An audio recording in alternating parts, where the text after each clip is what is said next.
Hello, another little vlog. Just some bits and pieces that I've been observing and thinking about during the week, really. I'll stick some links to secondary sources of the information that I've happened across. It's up to you whether you pursue them or what, but a few things, I suppose, have come up this week. Other than the coronavirus, of course, which is, I'm pretty sure, getting out of control. So get a few tins of beans in, right? Okay, and some water, perhaps. The Iowa Caucus in the USA. It's of no real significance to us here in Britain, but it is kind of, because it's sort of trying to figure out who's going to be the next president in the long run. Anyway, they're really looking for the Democrats' candidate. And here we are, like, several days later, and we still don't actually know really who's definitely won or not.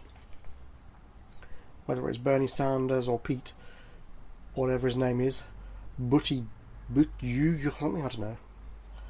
Pete Buttigieg. Buttigieg, I think they're saying, something like that.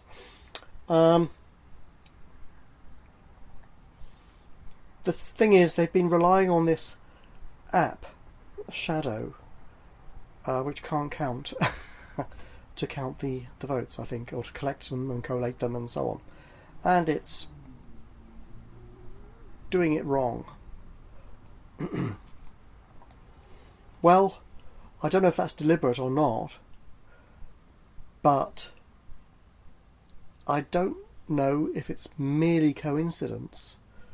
But Pete Buttigieg's campaign strategist, Michael Hawley, is married to Tara McGowan, and she owns Acronym, which is the company that owns Shadow Inc., which runs the app and which owns the app.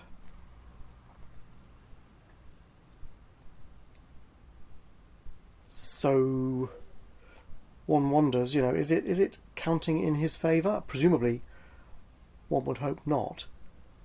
But if you want to be having an objective count, surely you don't want one of the candidates to be linked to the product that is doing the counting.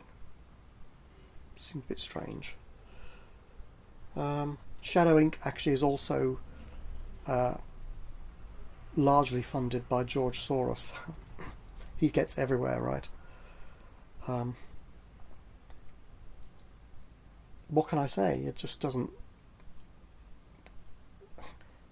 It's incomprehensible. This kind of... Is it corruption, or is it just one of those things? Who knows? Maybe we'll never find out, eh? The other thing that's been in the news is Trump and the impeachment nonsense.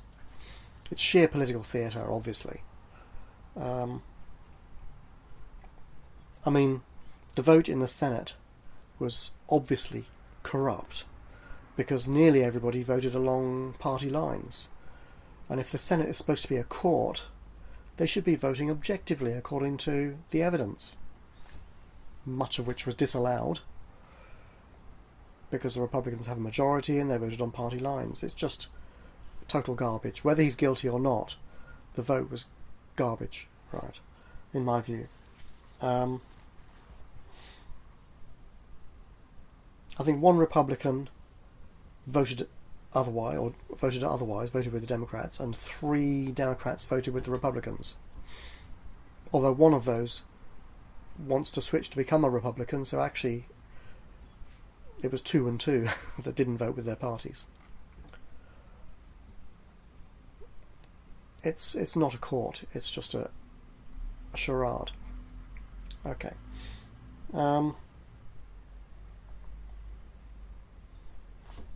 It's distracting us from other issues, isn't it, really? Distracting us from the old Jeffrey Epstein thingy.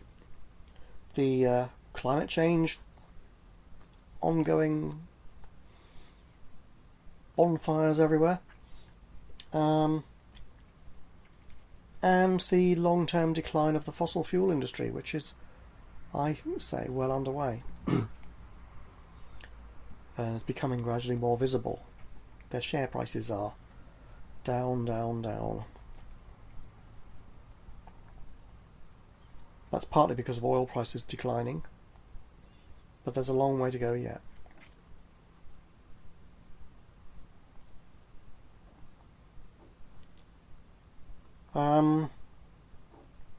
Yeah, speaking of the fossil fuel industry,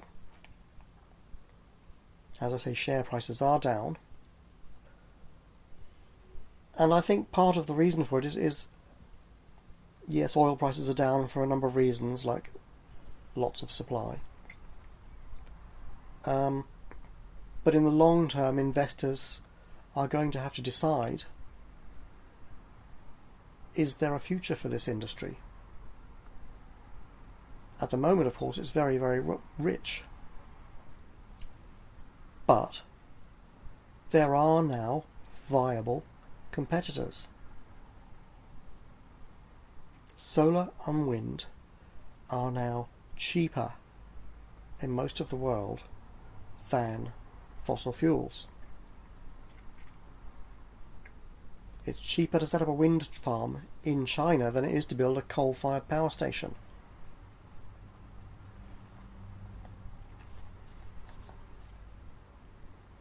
So investors are needing to look at the perceived risk of staying put, because if they're looking like 5 or 10 years down the road, what's going to be the demand for these products? If the demand is declining, you don't want to be invested in that business. And these dinosaur businesses, instead of investing in their future energy production competitors, have been denying, so they're just going to die when the time comes. There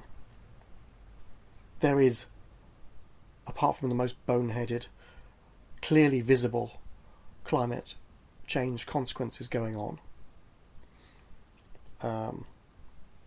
the general public is engaged. We, the public, are interested, or people like me wouldn't be making videos talking about it. And the solar and wind tech, anyway, is ready and scalable. Yeah, there are issues. We might need a little bit of nuclear, we might need a little bit of fossil to tide us over. But if I were investing, if I had the money to invest, fossil fuel wouldn't look viable to me. Not anymore.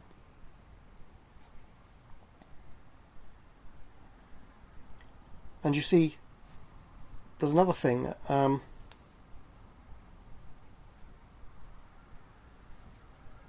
Politicians will be pressured into introducing climate policies, okay, with a view to reducing the losses in the economy from climate change disasters. Okay. And the pressure for that doesn't just come from the public. It comes from businesses who don't want to lose. I mean, when that hurricane went up the east coast of the USA a while back, something like 16 insurance companies went bankrupt. I don't know who paid out to their customers.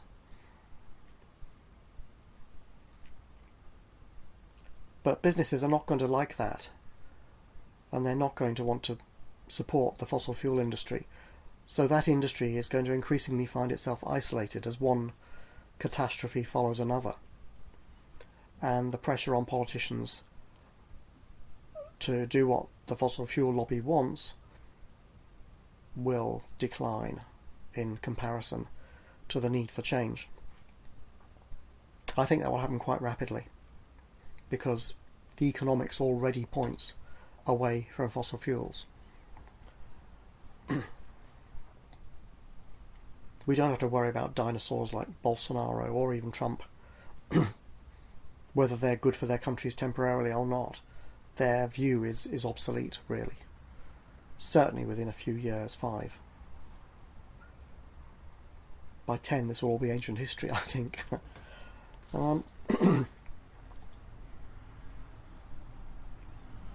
So I think, yeah, the fossil fuel industry is going to find itself politically isolated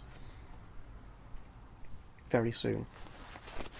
There was a report by Bloomberg that for 2/3 of the population of the world, solar and wind are already cheaper than fossil fuel. This is just to back up what I said earlier. So, for example, in Brazil, in the UK and the USA, and even in China, onshore wind farms are cheaper and more efficient than coal plants. Worldwide coal production, energy production, dropped by 3% in 2019. That may be the beginning of a trend. Solar power is cheapest and cheaper than fossil fuel now in Australia, in India, in Western Europe, in South Africa, and even in Saudi Arabia.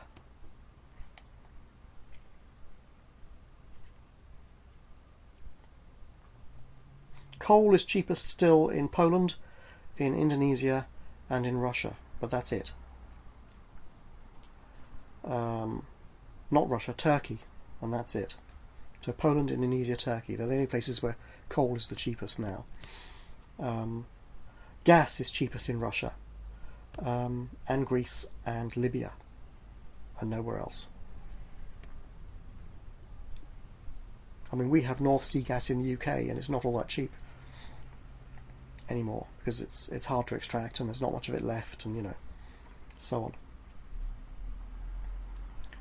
And another study by BNP Paribas has indicated that for petrol or gasoline for the USA to remain competitive with electric cars, electric vehicles, the price of oil would have to fall to something like $10 a barrel.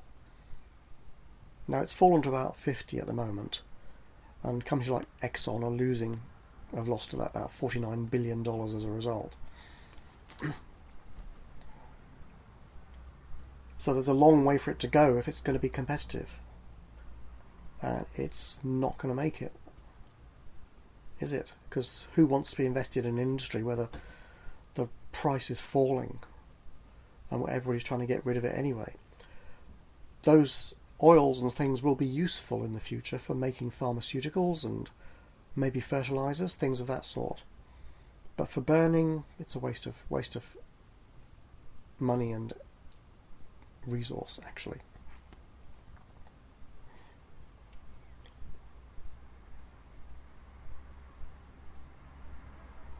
So what of the coronavirus? Well, as I say, I think it's out of control. We're probably all going to get it. I still think the real kill rate is somewhere in the region of 15%. It's still not being reported accurately, and the stats are hard to obtain, given the situation of an expanding infection rate and exponentially increasing number of infections. Then we have these people in the ship off Japan. I think originally there were like 1 or 3 people infected on this cruise ship, so they decided to isolate it and keep it quarantined. So the latest I heard, there were 60 people now infected on that ship, because obviously if you keep everybody bottled up with a few infected people, they're all going to get it, aren't they? Or certainly a lot of them. It's ridiculous. They should have been isolated off the ship, I suppose, or at least moved off the ship, and then the ship still quarantined to see if any more infected people show up. But I think they've just kept everybody on the ship, so hard luck to that lot.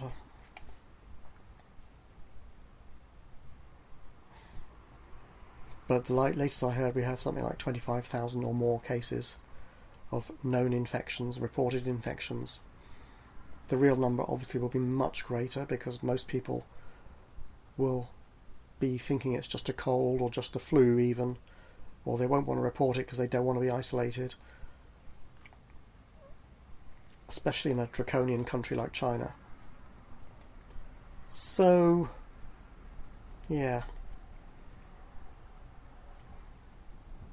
that's another catastrophe about to happen, isn't it? Along with the long awaited for economic collapse because of the huge debt in the world. My instinct, it's just an intuition, is that the world is kind of safe as long as Trump is in power. Not that he's necessarily doing anything good in that respect. In my irrational mind, it's linked more with his inclination to drain the swamp than it is with his actual dinosaur-like policies.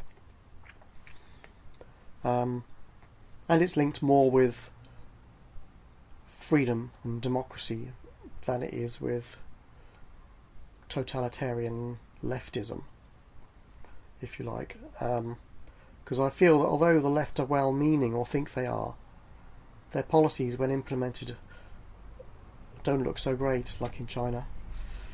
And they're not as good.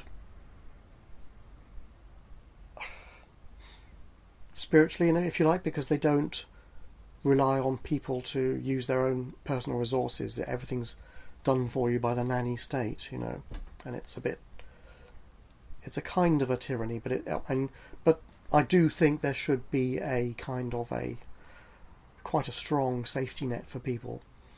The extremes of right-wing capitalism are also terrible.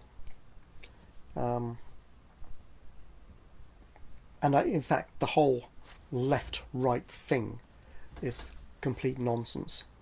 Anyway, humans will never solve the world by focusing on that sort of material thing. The world is solved by focusing on virtues, actually. That is how we fix civilization. Not by focusing on how we deal with money. Money is not important. It's people and our values and virtues that actually determine the outcome of things. And I'm not convinced that Mr. Trump is the most virtuous person, but still my intuition says that whoever's going to replace him will be worse somehow. That it's all going to go wrong, but not just yet. But soon.